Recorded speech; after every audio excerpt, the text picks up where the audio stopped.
Months of being ignored by my wife, one bold move transformed my life. For years, our marriage had been a quiet symphony of shared dreams and whispered promises. Sarah and I met in college, two ambitious souls chasing careers in the bustling city. She was the vibrant marketer, always the center of attention at parties, while I plugged away as a software engineer, content in the shadows of my code. But lately, that symphony had faded into a hollow echo. Months of being ignored by my wife, 6 to be exact, had turned our home into a battlefield of silence. It started subtly. A missed dinner here, a forgotten anniversary text there. "Work's crazy," she'd say, her eyes glued to her phone, scrolling through endless feeds of colleagues' successes. I'd nod, swallowing the hurt, convincing myself it was temporary. But nights stretched into weeks, then months. I'd come home to find her on the couch, laughing at messages from just friends, while my attempts at conversation dissolved into monosyllabic grunts. "How was your day?" I'd ask. "Fine," she'd reply, not looking up. The bed we shared felt like an ocean, her back turned, the space between us widening like a chasm. The pain gnawed at me, a slow burn of rejection. I remembered the early days, stolen kisses in the rain, plans for kids and a house with a garden. Now I was invisible. Friends noticed. My best buddy Mike pulled me aside at a barbecue. "Man, she's treating you like a roommate. You deserve better." But I loved her. Or thought I did. The emotions twisted inside. Loneliness that choked my throat during solo meals. Anger that flared when I'd see her dolled up for work events that lasted till dawn.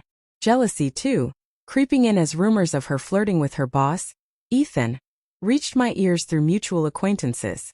I confronted her once, voice trembling. "Are we even together anymore?" She sighed, exasperated. "You're being dramatic, Alex. It's just stress." That dismissal was the spark. I endured it, burying myself in work to numb the ache. But one evening, staring at my reflection in the mirror, haggard eyes, slumped shoulders, I snapped. Enough. The bold move crystallized in my mind like a lifeline. I wouldn't beg or fight. I'd rebuild. Revenge wasn't about destruction. It was about rising so high she'd regret every ignored glance. First I hit the gym. Not for her but for me. The sweat poured out the resentment, muscles hardening as my resolve did.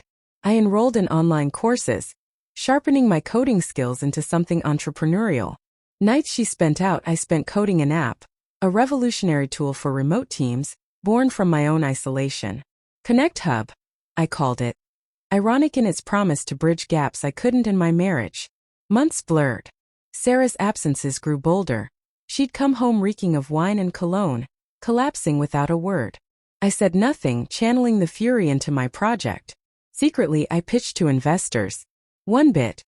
A venture capitalist who'd seen my prototype at a tech meetup I attended alone. Funding poured in.